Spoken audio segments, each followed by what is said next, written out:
என்னால வாதாட முடியும்னு தோணுச்சு, நான் வாதாடினேன். உனக்கு என்ன பிரச்சனை? ஒரு படத்துல காமெடி சீன் வரும்ல, இந்த சீப் எடுத்து ஒளிச்சு வச்சுட்டா கல்யாணம் நின்னு போயிடும்னு. அந்த மாதிரி நீ லாயர் எல்லாம் ஆஜராக விடாம தடுத்துட்டா என் புருஷன் ஜெயிலுக்கு போயிருவாரு நினைச்சியா? அத நான் கைய கட்டி வேற வேடிக்கை பார்க்கணும்னு நினைச்சேன். கண்மணி, நான் உயிரோட இருக்கிற வரைக்கும் அது நடக்காது, புரியுதா? ஏண்டி, உனக்கு கொஞ்சம் கூட நம்ம அண்ணன் மேல பாசம் இல்ல? ஏன் இல்ல? என் கடைசி மூச்சு இருக்கிற வரைக்கும் என் அண்ணனை பத்தின நினைப்பும் பாசமும் ஒரு துளி கூட எனக்கு குறையாது. நடிக்காதடி. உனக்கு அண்ணனை விட மாறன் தான் முக்கியமா போயிட்டானோ என்னவோ. எனக்கு என் அண்ணனும் முக்கியம், என் புருஷனும் முக்கியம். உன்ன மாதிரி கட்டின புருஷனை ஒதுக்கி வச்சுட்டு பழி வாங்குற மாதிரி எல்லாம் நான் கிடையாது. ஆமா ஆமா, நீயும் மாறனும் அப்படியே ஜோடியா சேர்ந்து வாழ்ந்து அப்படியே அசத்திட்டீங்க பாரு. நீயே டிராமா போட்டுட்டு தானே இருக்க. அதெல்லாம் பழைய வீரா. இப்ப இருக்கிற வீரா வேற. இனி மாறன் தான் என் புருஷன், இதுதான் என் குடும்பம், புரிஞ்சுதா? நீ செய்யறது பாவம் வீரா. இந்த பாவத்துக்கு கடவுளா இருக்கிற நம்ம அண்ணன் உனக்கு கண்டிப்பா கூலி கொடுப்பாரு, பாத்துக்கோ. அண்ணனோட ஆத்மா உன்னை மன்னிக்கவே மன்னிக்காது. அவரை கொன்னவனுக்காக இவ்ளோ போராடுறல நீ. என் புருஷன் ஒண்ணு அண்ணனை கொல்லல. வேற யாரு? எனக்கு தாலி கட்டின என் புருஷன் கொன்னாருன்னு சொல்றியா? வந்துட்டா. அதுதான் உண்மை.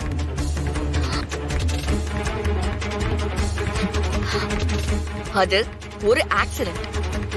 அதுக்கு அவங்க 1000 தடவை நம்ம கிட்ட மன்னிப்பு கேட்டுட்டாங்க. அது கீழ உன்னை இந்த குடும்பத்துல வாழ வச்சிருக்காங்க. அந்த வாழ்க்கைய வாழ தெரியாத முட்டாள நீ வேணா இருக்கலாம், நான் இருக்க மாட்டேன். ஏய் ஏய், சும்மா சும்மா கத்திக்கிட்டே இருக்காது. எப்ப பார்த்தாலும் காதெல்லாம் வலிக்குதுடி. வீரா, உன்னை தங்கச்சின்னு கூட பார்க்க மாட்டேன் சொல்லிட்டேன். பாக்காத. யார் உன்னை பார்க்க சொன்னா?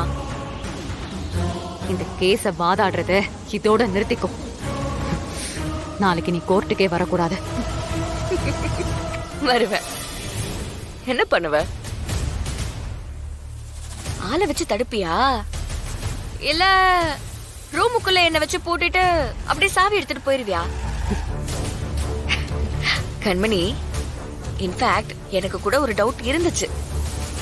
என்னடா, நம்ம திடீர்னு கோர்ட்ல லாயரா ஆஜராகிறோமே, இதெல்லாம் சரியா வருமான்னு தோணுச்சு.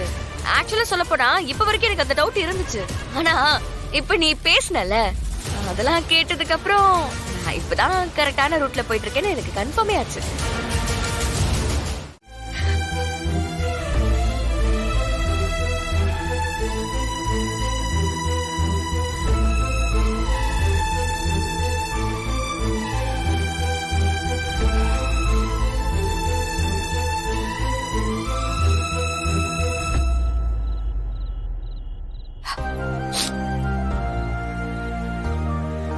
பொய் எப்பவுமே நம்ம கண்ணு முன்னாடியே இருக்கும், ஆனா உண்மை நம்ம கையிலே தான் இருக்கும்.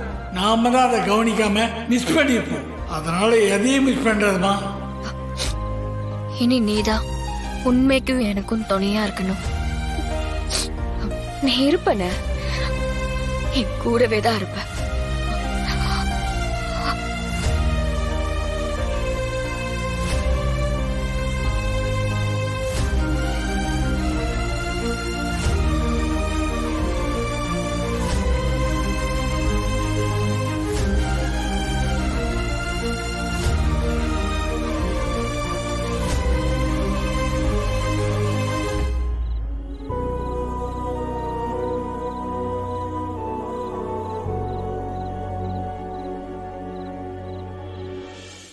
முன்பகை இருந்த விஷயத்த முன்னாடியே சொல்லியிருந்தான்னு. சரி, உங்க குடும்பமும் பாண்டியன் குடும்பமும் எந்த அளவுக்கு நெருக்கம்? என் பையனும் அவனும் நல்ல ஃப்ரெண்டு, அதனால கொஞ்சம் பழக்கம். என்னம்மா நீங்க ஒன்னும் பட்டும் படாததுமா பேசுறீங்க? உங்க பையனுக்கு அவங்க வீட்டு பொண்ண மருமகளா எடுக்கலான்னு இருந்தீங்க, இப்ப ஏதோ 3வது மனுஷன் மாதிரி பேசுறீங்க. ஆமா, அவங்க 2 பேரும் விரும்புனாங்க, அதான் கட்டி வைக்கணும்னு நினைச்சோம். அதுக்கிடையில தான் அவன் இந்த கொலைகாரன் கொன்னுட்டானே. சரிங்கம்மா, இவரு உங்க பையனை கொன்னதாவே இருக்கட்டும், பாண்டியனுக்கும் முன்பகை இருந்ததாவே இருக்கட்டும். அப்படிப்பட்ட கொலைகாரனோட வீட்டுக்கு நீங்க ஏமா போகணும்? அது அவங்கதான் வந்து என்ன கூப்பிட்டாங்க, என்ன கம்பல் பண்ணாங்க. நானும் தனியா இருந்தேன், பயமா இருந்துச்சு. கொலையே பண்ண துணிஞ்சவங்க நாளை பின்ன அவங்களால எனக்கு ஏதாவது ஆபத்து வந்துருமோன்னு யோசிச்சேன். அதான் நான் போனேன். ஏமா நீங்க அந்த வீட்ல இருக்கும்போது உங்களை ஏதாவது டார்ச்சர் பண்ற மாதிரி இல்ல கொலை செய்ய முயற்சி பண்ற மாதிரி ஏதாவது அசம்பாவிதம் நடந்துச்சா? அந்த மாதிரி எல்லாம் எதுவும் இல்ல. ஆனா அந்த வீட்ல வள்ளின்னு ஒருத்தவங்க இருக்காங்க. அவங்களுக்கு என்ன சுத்தமா பிடிக்காது. எப்பவும் திட்டிக்கிட்டே இருப்பாங்க. உன்னெல்லாம் திட்டி இருக்க கூடாது. என் அண்ணன் உன்னை வீட்டுக்குள்ள கூட்டிட்டு வந்த அன்னைக்கே கழுத்தை பிடிச்சி வெளியே தள்ளிருக்கணும். விஷபாட்டல். அப்படியாமா? அப்போ உங்களால அங்க இருந்திருக்க முடியாதே. அப்புறம் எப்படி இத்தனை நாள் அந்த வீட்ல இருந்தீங்க? உங்களுக்கு யாரும் சப்போர்ட்டா இருந்தாங்களா? ராமச்சந்திர ஐயா சப்போர்ட் பண்ணுவாரு. பாருங்களேன், பேச்சு வாக்குல நீங்க பாட்டுக்கு உண்மையெல்லாம் சொல்லிட்டு இருக்கீங்க.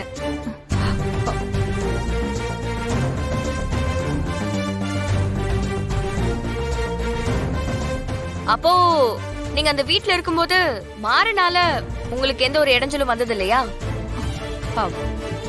மாறனால உங்களுக்கு எந்த ஒரு இடைஞ்சலும் வந்தது இல்லையான்னு கேக்குறேன்.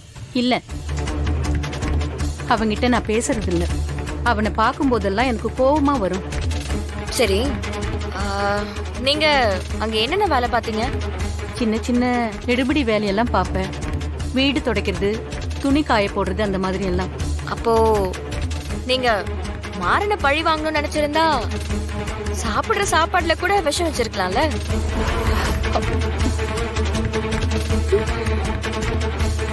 இல்லம்மா, உங்களுக்கு அதுக்கான எல்லா வாய்ப்பும் இருந்திருக்குமேன்னு கேக்குறேன். அவன் தான் கொலைகாரன்னா நானும் கொலை பண்ணுவேன்னு நினைச்சியா?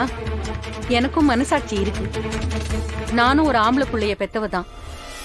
அந்த மாதிரி எல்லாம் யோசிக்கவே மாட்டேன்.